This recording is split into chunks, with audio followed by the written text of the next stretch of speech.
What's up, beautiful people? Marwan Gaming here, and today I'm going to show you the Sunwuko Lashing Tail Kick build combined with the Sage's set. Why this is so awesome is because many times you will struggle having DBs up, and basically this set lets you get one more each time you kill an elite, a goblin, or a boss. So you're going to have a lot more DBs for every single time you kill those elites. Basically on Torment 13, you don't always get 3, sometimes you get 2. So it's basically going to be always 3 or 4 DBs every single time. So you can imagine how much more you're going to get all the time. It's gonna rack up pretty quickly.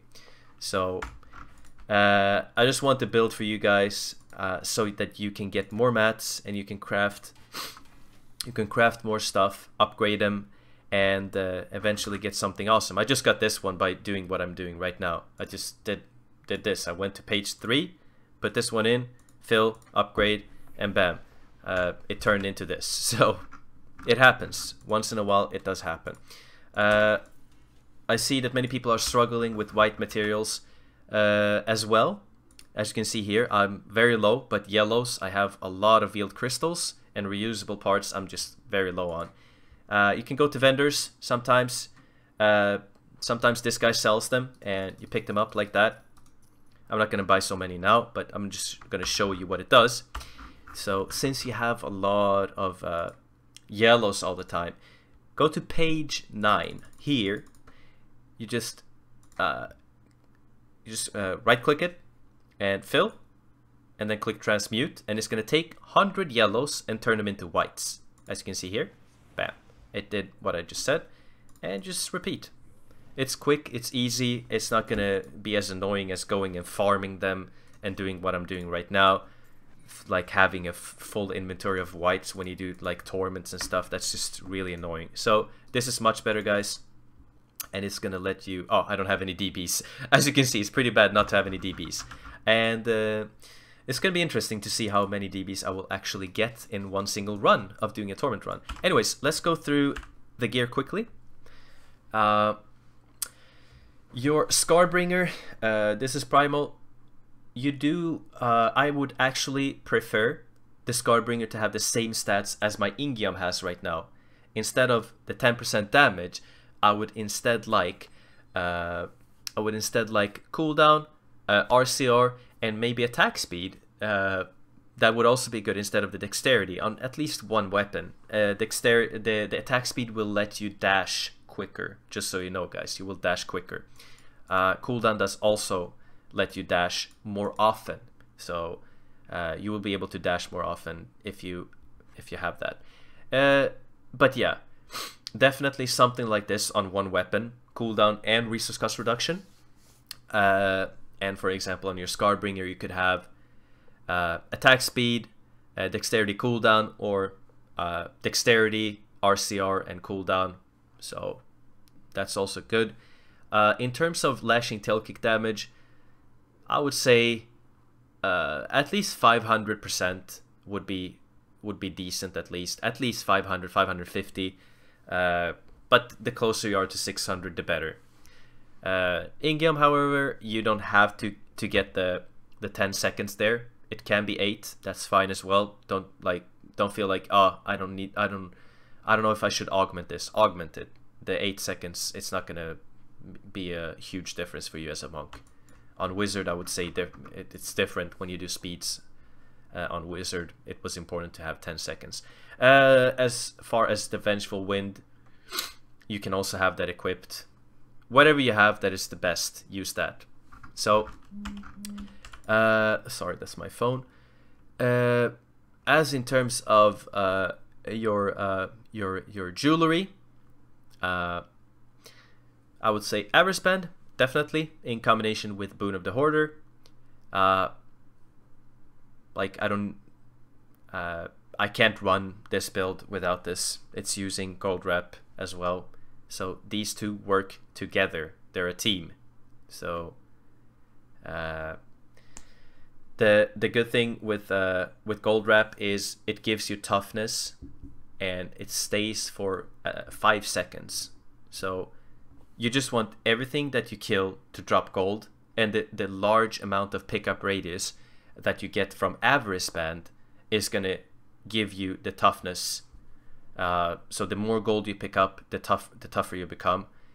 So Avarice Band with Boon of the Hoarder. You must use Boon of the Hoarder. It's gonna allow you to get gold from every single enemy that you kill. You can see chance on killing an enemy, the chance is 100%, so every single mob that you kill will drop gold.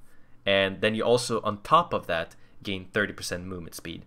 So you're going to be extremely speedy with this build. This is the fastest build in the game, by far, when it comes to killing elites and just moving on. It's super fast. I'm going to show you another variant with Wave of Light as well, so don't worry about that, guys. So Avarice Band, Boon of the Hoarder, that's the gems that you're going to use. That's the gem you're going to use. And if we go over to Stone of Jordan, just because I don't have anything else that I think works better here, like more elite damage. Don't use Convention of Elements, guys. The rift is going to take 1 to 2 minutes, and you don't want to use Convention of Elements. It's not gonna give you the damage you want very often. So rather have something that's going to have the damage all the time in a Torment Rift. In a Greater Rift, when a Rift takes much longer, the Convention of Elements is usually the best. But here, you definitely want to go for Stone of Jordan. Gives you more elite damage, gives you more elemental damage. This time I'm going to go with the Sweeping Armada, so physical and physical and physical. As far as gems here, as far as the legendary gem, I'm going with Gogoku Swiftness. It gives you attack speed, it gives you dodge, and it also gives you cooldown. So 3 really, really good things that will just accelerate your farm and make it go faster for you. Your amulet, it doesn't have to be as good as this. Dexterity crit works as well. And if you feel like, fuck, my amulet sucks, bro. I don't have any like elemental damage on it. Usually you can get a Stone of Jordan, and that's gonna solve that problem till you get something like this. It doesn't have to be ancient, but the best roll is something just like this. Elemental damage, crit. Dexterity, crit works as well. And if you don't have any of those, if you, for example, have to choose between, let's say you have to choose between crit damage or crit chance, you choose crit chance. Alright, guys, important, choose crit chance. It's in the end going to be more damage, so definitely go with crit chance there. As in terms of bracers, I would say physical damage, dexterity, vitality, and crit chance. So this is not the best. It's got all resist, but it works. As in terms of secondary stats, pickup radius, super good here as well. Like the more pickup radius, the better. And you're gonna pick up like gold and globes and everything from a very, very big area. As in terms of your beautiful belt, it's gonna be, of course, gold wrap, mandatory for the build. Similar stats to what I have here: dexterity, vitality, all resist, and percent life. You are an armor class, so you don't want to have armor here. All resist will be more toughness for you. So that's for those pieces and the gems. And when we talk about shoulders and the Sunwuko set, I would say something like this is really good. The only thing that I think would beat this would be dexterity, RCR, resource cost reduction, cooldown, and area damage. But that is for torments. I don't know if this will actually be better on greater rifts, because you need the toughness, and if you roll away 130 all resist, that's a lot of resistance. But I think it can still work. Gloves, in my opinion, dexterity, crit cooldown is really good for torments, and for higher greater rifts you can go with something something like this, if I have it here somewhere.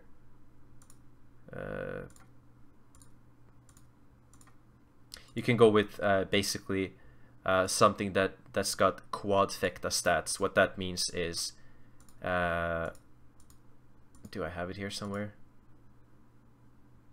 Rip my gloves.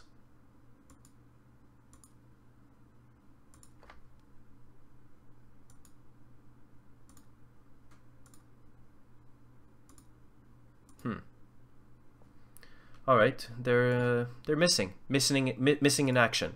But let me see if I can. Do I have any quadfecta gloves anywhere? See, maybe wizard or. Oh, here. This one has quadfecta gloves. Basically, you roll away the main stats like dexterity or anything like that, and you just get damage stats on it, or like, for example, attack speed, crit cooldown, attack speed, crit area damage, like this one has. That's basically what quadfecta has. Quadfecta gloves is, and as you can see, these were ancient, and I could roll the dexterity on them as well there. So yeah, you don't have to worry about that though. Here, you just need dexterity, crit cooldown, good stats. Like the chest, I would say, beginning of the season, dexterity, vitality, all resist, and whatever you can get. If you can get pickup radius, if you can get melee damage reduction and range damage reduction, all of those 3 stats are really good on the secondary.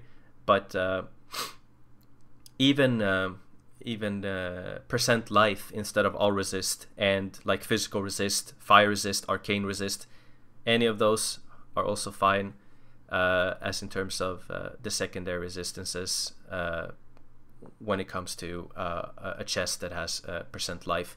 You don't have to worry so much though, guys. The build, you will see, has ridiculous toughness. So as in terms of pants, something similar to this is really good.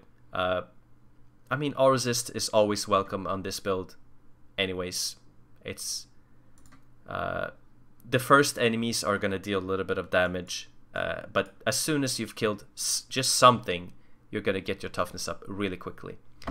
When it comes to boots, as you can see here, I have Wave of Light on them. You want Lashing Tail Kick damage. So if you get Sage's Passage with Dexterity, Vitality, All Resist, and Lashing Tail Kick, that's awesome. I'm too lazy to sit and roll these and to get the like Lashing Tail Kick. I don't really care. It's fine. The build works even without the Lashing Tail Kick here. But it's good. It's going to give you much more damage if you have it on your helm and you have it on your boots. As in terms of helm, I recommend that you have something with Dexterity, Crit Chance, and then that you have Lashing Tail Kick. If it rolls like this and also has Lashing Tail Kick, like Vitality, Crit, and Lashing Tail Kick damage, that's also usable. So this one, not very good. You definitely want to try to craft a better one. That's the gear, guys, and I do recommend that you use green gems for damage and a white gem in your helm. I recommend 55% cooldown. If it's 53, 52, it's fine too, but something like this is going to be good for you. As in terms of cube items, since I have Ingiam and Scarbringer equipped, Vengeful Wind goes in the cube. Beware though, guys. If you have a Vengeful Wind and it has 6 stacks, try to get a better one. If you don't have anything else to use, like a good Scarbringer or so, like yeah, cube the Vengeful Wind then, because each stack gives you 1000% multiplicative damage, as you can see here from the set of Sunwuko. So they buffed it. As in terms of your armor slot, you want Rivera Dancers. This is really important, actually. Don't skip this. It gives you attack speed and also gives you more damage for Lashing Tail Kick. So really important. It has to be cubed. There is no way out of this if you want to use the Sage's set. Ring of Royal Grandeur, I don't need to explain why. Like, you needed to get the 6 set and the 3 set here. So, really important. Must be used as well. As in terms of skills, Sweeping Armada for me, and if you want to go the fire build, I recommend Vulture Claw Kick. Blinding Flash, Replenish Light. In my opinion, go with this one, because sometimes you will not have the spirit, and if you have a lot of enemies around you, or just a couple, it's going to give you spirit back, and you're going to be able to throw out 1 or 2 more kicks. So that's sometimes just killing a pack or whatever with 1-2 kicks. So Replenish Light gives you a little bit more spirit, but yeah, you can see here, definitely good to use this one. As in terms of Sweeping Wind, you need this to make the build work. It's basically your damage. So you get up to 10 stacks. You get up to 10 stacks with the Vengeful Wind in your cube. And it also gives you Spirit Regen. So you definitely want to use Inner Storm. Mantra of Conviction, a little bit more damage, not much. But it gives you movement speed. And I don't have anything else I would recommend in this slot. So I do recommend this one to give you a little bit more movement speed. And then Dashing Quicksilver, it gives you 1 more charge. So you have 3 charges with Dashing Strike Quicksilver. If you take Blinding Speed here, you're gonna have 2. So this is like sometimes when you have this, it feels when you've killed an elite, it feels like you have a channeling pylon, because you just have so many. It just replenishes so quickly. It just refreshes so quickly. So really good to use the Quicksilver. And then Epiphany Insight. You notice here that you don't get any damage reduction, but you get 45 spirit per second. So it's gonna give you a lot of spirit, and this is basically what's gonna let you, use the build without using loss of Ceph. Usually, Blinding Flash is going to be up all the time, and you're going to be able to use Blinding Flash, and it's going to give you a lot of spirit back. For example, here, if I'm using up all my spirit, if I use Blinding Flash now, I don't get any spirit back. But if I have Loss of Ceph equipped, you can see here, bam, it gives me back 165, I think it is, yeah. But without it, you can see here, I'm gonna take back, what was it that I had equipped? My beautiful Rivera dances. Where are you, dude? There we go. So if I use this now, look at this. But absolutely nothing. So to make this build work, Insight is needed. It's basically gonna be 3 seconds, and you're gonna have almost the same amount as you would with a Blinding Flash from Loss of Ceph. Your passives: Seized Initiative, even more attack speed, and momentum gives you a little bit of damage. This is additive from what I've heard and seen. And then Beacon of Yitar, you get the cooldown reduction, super good, and do not leave this one out. So this one is definitely gonna stay there, but you could play around with some other passives here. I would use these ones, guys. Also, as you can see here, you deal 20% more damage to enemies that are blind, frozen, or stunned. This is also really good for the build, and I would definitely recommend that you use Relentless Assault. It gives you more damage. Let's jump into a Rift, and you can see here my Paragons are not in. I have maximum spirit, movement speed, and a little bit of vitality. I could remove the vitality just for the sake of the video, and let's just run with movement speed. So I'm sitting at 400k, 484k baby health. So really low health. Damage is very low as well. Just 12.9k dex, but I have the dex gems equipped. So we're gonna go in, and I'm gonna show you that the build works. It kills elites fast, and you can survive.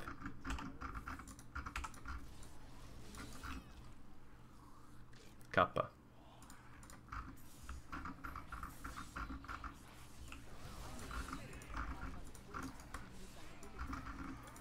that can happen. But as soon as you've killed something and you get a little bit of gold, you can see here, guys, you are not gonna die. You can stay in Molten even, and you'll be fine. Look at that.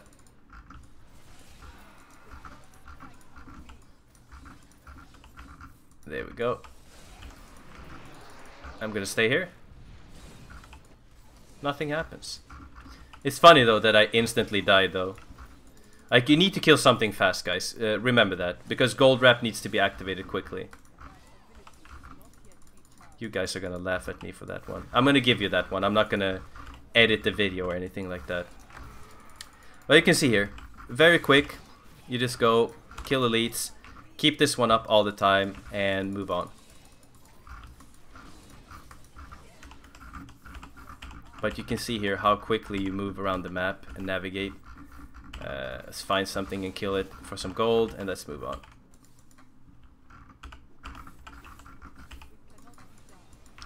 Look how fast you kill the elites. It's ridiculous. And it's torment 13, a little bit of augments, but I didn't have any Paragon points in. And next season it will also be very easy, season 12 that is. It's going to be really easy for you to get a lot of Paragons quickly. So you will be able to clear higher Great Rifts next season as well. But you can see here, it's pretty straightforward. Kill the elites, move on. There's one missing. Here he is. Can you see how much damage it deals, guys? It's absolutely ridiculous.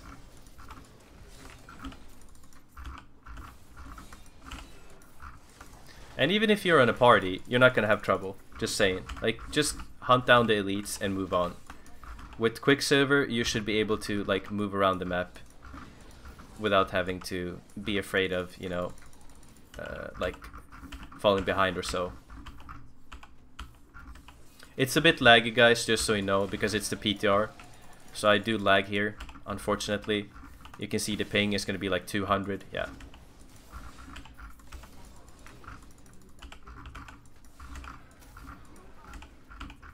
But basically this is how it works.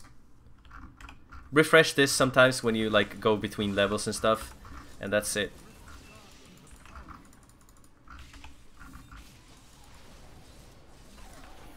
Like, that was how fast the boss died. That was ridiculous. It's like he got one-shotted.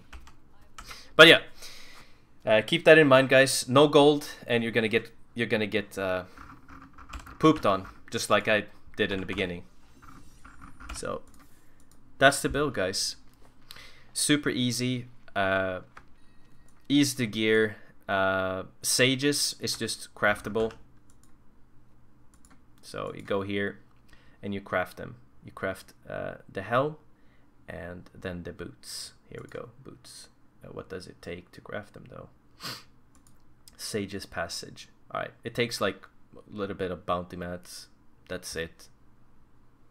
I mean, this is not much for an item, and you can craft them fairly early on in the season. You just do a couple of bounties anyways, and then you're going to be able to craft this set. So guys, thank you so much for watching. I hope this build helps you, and I hope the tips that I showed you in the beginning will help you as well. Don't die like I did. If I streamed that, people would just bully me for a year. You will still bully me for that. Anyways, guys, I have a like goal. 1 like on this video, and I will be super happy. Give me that 1 like, and that's it. I'll see you guys soon. I'm gonna do the Wave of Light build, so you can check it out as well. And hopefully this helps you the next season, guys. Take care, beautiful viewers. People, have a wonderful day or night. See you later, guys.